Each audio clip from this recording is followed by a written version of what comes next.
Right. Welcome back to another episode of my movie review series. Episode 67. Now, yesterday I said I was going to do a review on a movie about a kid that finds out he's living next door to a vampire. A vampire moved in next door to him. Well, this movie, if you click the thumbnail, then you know what movie it is. So, Fright Night, 1985, classic film. Chris Sarandon, the cat that played Charlie, what's his name? William Ragsdale. Thank you. Yeah, William Ragsdale. Amanda Burse. Yeah, from Married with Children. Yeah, Marcy played a girl named Amy in this movie. And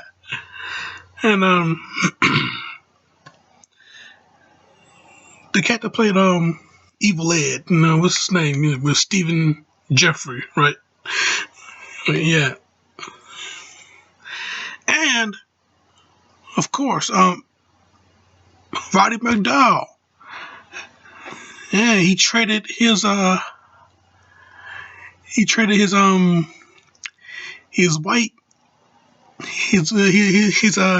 suspenders and the hat and the cane and his glass of milk with that one makeup around his eye. He traded that, and he traded in his fake ass ape mask to become Peter Vincent, the great vampire killer. Yeah, baby. Yeah, this was this movie was one of the movies that I really have grown up with. Literally, I have grown up with this movie. I mean, ever since I was little, Ever since I was little, I was watching this movie. I think this was my very first vampire film since I grew up with it. So yeah, I grew up watching this movie. So yeah, man, it's one of those nostalgic feels for me. Like with Elm Street 3, it's one of those nostalgic feels for me. I grew up watching this particular movie, seeing this boy named Charlie, watching him have a next door neighbor as a vampire, Yeah, he trying to tell everybody. He trying to tell his friends, trying to tell his mom, he trying to tell the cops. Nobody believes him. Yeah, he trying to get some proof for himself.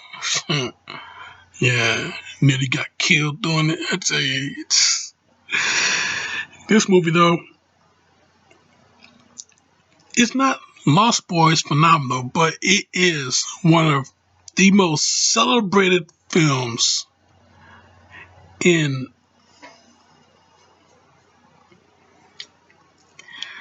I guess you could say recent memory, because this movie is still fresh in our minds. Anybody that's a fan of this movie, it's still fresh in our minds, man. I tell you. I mean, especially me. I mean, just watched this movie again today before I did this review, before I pushed play on this thing. Watch this movie again just so I can get that nice little not just that nostalgic feel, but that just like do this review. And yeah, it is Hauntober, Vampire Week, so yeah. So yeah, I tell you, man, yeah, this, one of those movies, man, one of those movies that you would never, ever forget. One of those movies that you would never forget. And one of those movies that you will absolutely enjoy.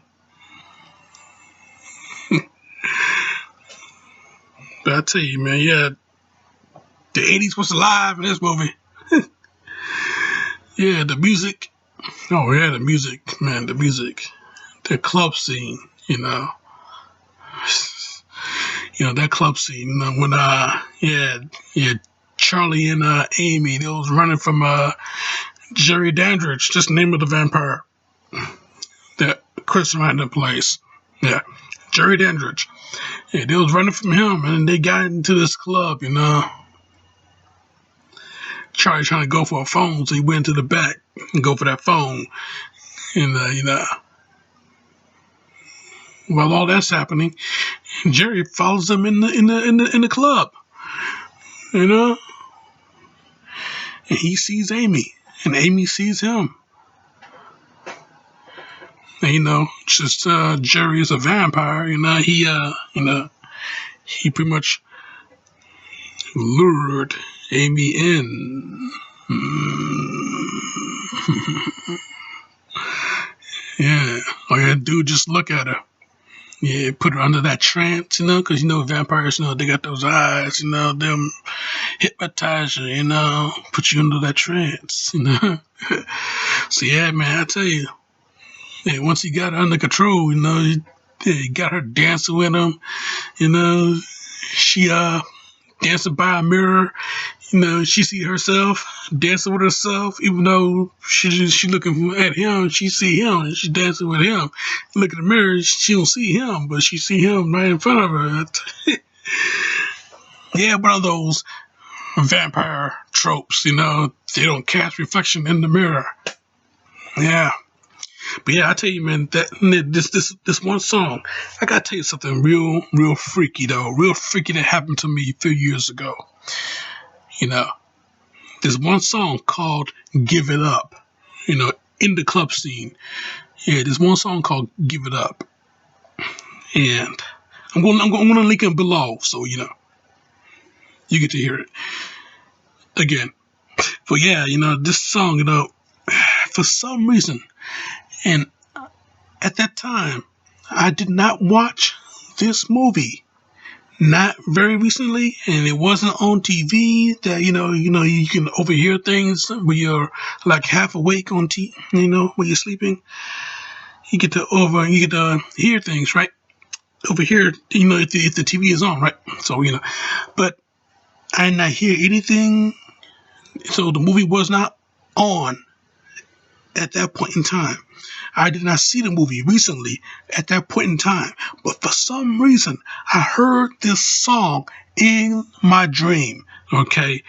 I heard this song in my dream, and it kept playing over and over and over, like it was a CD on repeat, okay?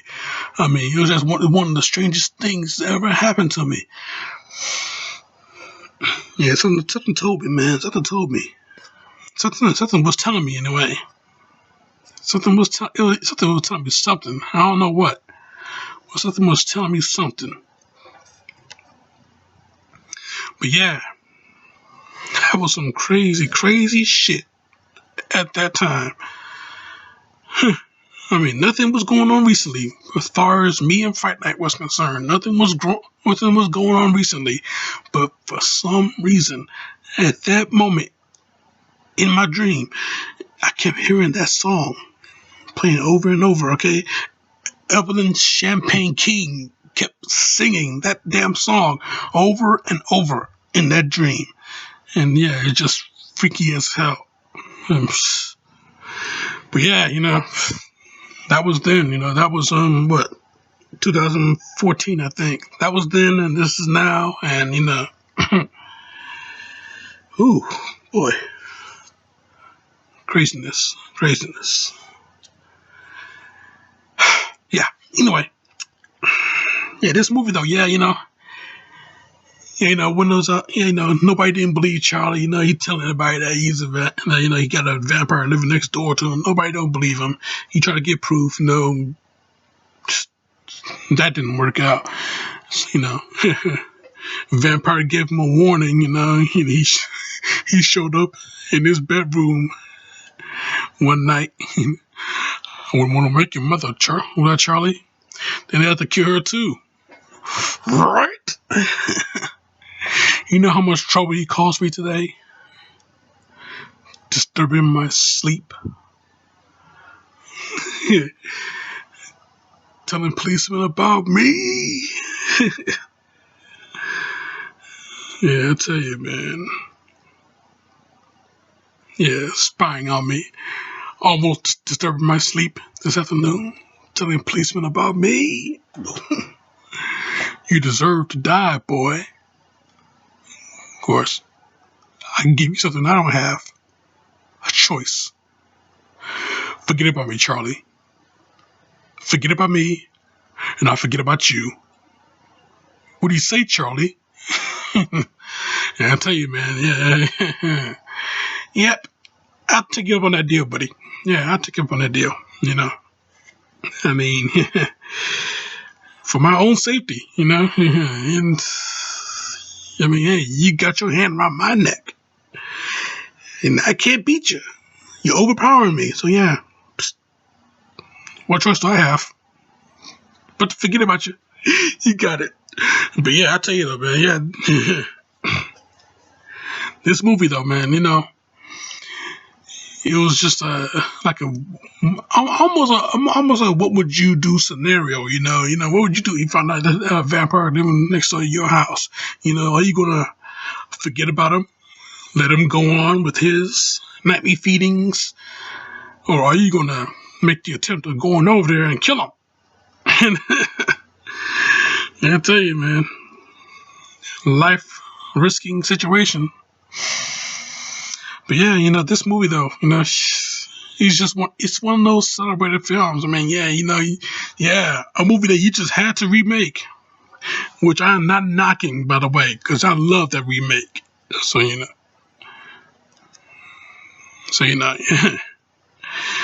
know, can't argue with that. Yeah, they'll tell you. Yeah, this movie though. Yep, it's one thing that you would get out of it. You see why Jerry was chasing, not just Charlie, but he was going after Amy too, because she resembles a girl that he once knew a long, long time ago, centuries ago. She resembles that one girl, like she's the reincarnation of her. And that scene, man, that scene when he kidnapped her, brought her back to his place, changed her into those that, I guess, that dress, you know, yeah, he just felt the sense of being uncomfortable just watching that. I mean, this guy, yeah, he's a very old man. A very old man. Plus, he's the bad guy, the bad guy that's supposed to get the girl. He's the bad guy, and he got the girl, and, this girl, obviously she's the virgin, and he popped that virgin cherry. No, that's another thing that just really just bugs you, because in the beginning of the movie, she let Charlie know, Charlie, I'm ready. She let him know right there, and yeah, she want that D, she let him know right there. But yeah, Charlie, he was preoccupied seeing Dandridge and his roommate Billy Cole bring that coffin into the down into the cellar. So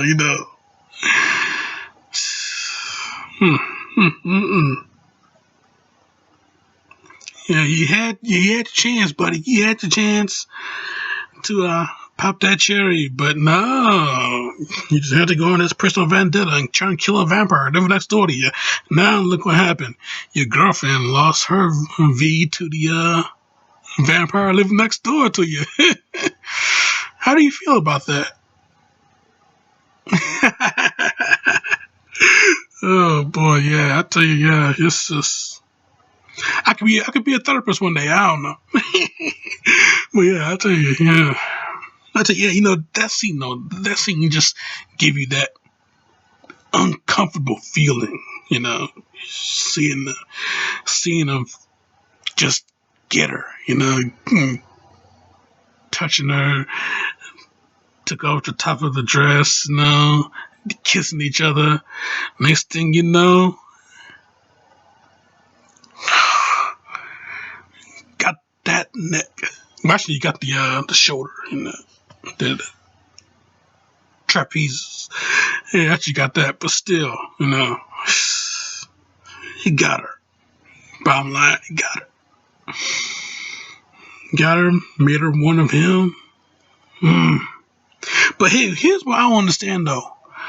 What the hell was Billy Cole, Jerry's roommate? What the hell was he? I mean, dude gets shot. And, he survives it. Gets shot to the head. Right there in the brain, no? He survives it. Takes a stake right into the chest. And that is what makes him start to melt, I mean, literally, he was melting, he's green slime coming out of coming off of him, he was melting down, and then turning into to dust, then to juicy bones. So he just fell right down the steps, broke into pieces. That skull hit the ground running, hit the ground sliding anyway.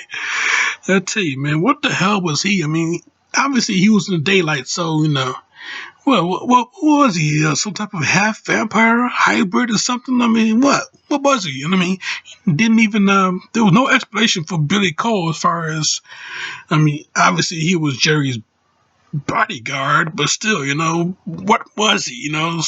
He's some type of hybrid. That's all I can think of, some type of hybrid. But yeah, I tell you though, man, that was that was one of the nastiest things you could see at that time. Anyway, at that time, I mean, yeah, we see nastier things later on in our view, our time in watching film. We see much nastier shit, but at that time, dude started melting and then started turning into dust and everything. But yeah, I tell you though, man, this movie though, it had lots of it was the movie's a thrill ride. It really is. I mean, it just takes you into one hell of a dark journey, a dark thrill ride, and we did not stop. You had a few slowdowns here and there, you gotta slow down when you hit that turn, but still, once you accelerate again, there you go. That's exactly what this movie was, though. It's just a nice little thrill ride. It put you right on the track, and it got you going. Did not stop. It slowed down a bit, but it did not stop. But still, yeah, man, it was very, very, very steady paced. I should say, very steady paced. It was real good, though. It's just one of the best vampire movies out there. It still is, after 30, after 35 years. Wow. Yeah. But yeah. 35? Wow, 35 years. Yeah. Wow. Woof. How about that? 35th anniversary, I guess you could say, of Fright Night. So yeah, man, this is the movie, man. Everybody should see. You love vampire films, everybody get on it, you know. If you have already, get on it. If you haven't in a long time, get on it. It's still on Hulu. I don't know for how long, it's October, so, you might have this month. I don't know, but still, get on it, you know. But yeah. And after you watch this, check out the sequel to it. It's on YouTube somewhere. You'll find it. I know I have. So yeah, man, get on it. Yep. This movie though, yeah, it's just one of those celebrated movies, I give this, wait, before I give my rating, is there anything else I want to throw out there? Because, the characters are amazing,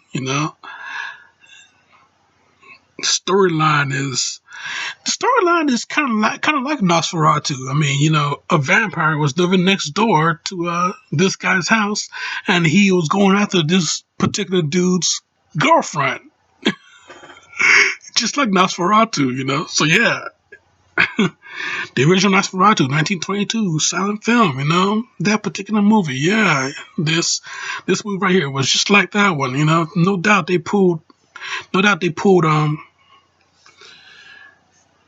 ideas from that into this, But yeah.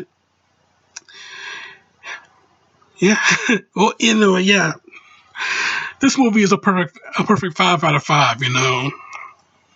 That's my review, and I'm sticking to it. Now, tomorrow night, episode 68. Tomorrow night, coming back with another review, and it's going out of the 80s, going into the 90s. And